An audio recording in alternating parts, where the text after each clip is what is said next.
Next हमारा topic है source of hydrogen का। हाइड्रोजन को कहां से हासिल करते हैं, इसको कहां से ऑब्टेन करते हैं। तो हाइड्रोजन हमारे पास जो है एटमॉस्फेयर में इसकी बहुत कम क्वांटिटी मौजूद है, बहुत स्मॉल अमाउंट में है, लिहाजा हम इसको डायरेक्टली एटमॉस्फेयर से ऑब्टेन नहीं कर सकते। अब हाइड्रोजन के बहुत सारे कंपाउंड एग्जिस्ट करते हैं, तो हम देखेंगे कि हाइड्रोजन की परसेंटेज उसके किस कंपाउंड में ज्यादा है। तो नेचुरल गैस में हाइड्रोजन की परसेंटेज जो है वो क्या है बेटा, ज्यादा है।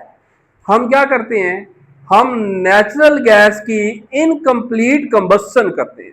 एक होती है कंप्लीट कंबस्शन, जब कंप्लीट कंबस्शन होती है तो फिर प्रोडक्ट आता है वाटर और कार्बन डाइऑक्साइड, और जब होती है इनकम्प्लीट कंबस्शन तो फिर प्रोडक्ट क्या बनती है, कार्बन मोनोऑक्साइड और हाइड्रोजन गैस जो है वो क्या होती है, प्रोड्यूस होती है। तो हमने क्या किया, हमने इसको इनकम्प्लीट कंबस्शन के प्रोसेस से गुजारा।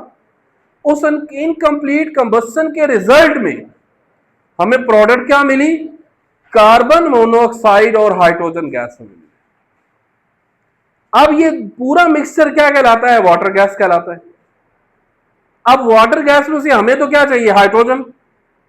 तो हम क्या करते हैं, इस वाटर गैस के मिक्सचर को जब किससे पास करते हैं, पानी से पास करते हैं, तो जो कार्बन मोनोऑक्साइड है वो पानी के साथ रिएक्ट करके क्या बना देती है, कार्बन डाइऑक्साइड बना देती है, और साथ हमें और एक्स्ट्रा अमाउंट में हाइड्रोजन जो है वो क्या हो जाती है, ऑब्टेन हो जाती है।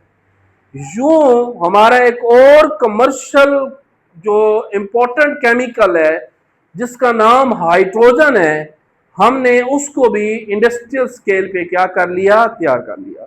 यानी अब आप कह सकते हैं कि hydrogen prepared industrially by the incomplete combustion of natural gas. Natural gas की जब इनकम्प्लीट कंबस्शन करेंगे तो हमें हाइड्रोजन गैस प्रोड्यूस होती नजर आएगी। Thank you ji.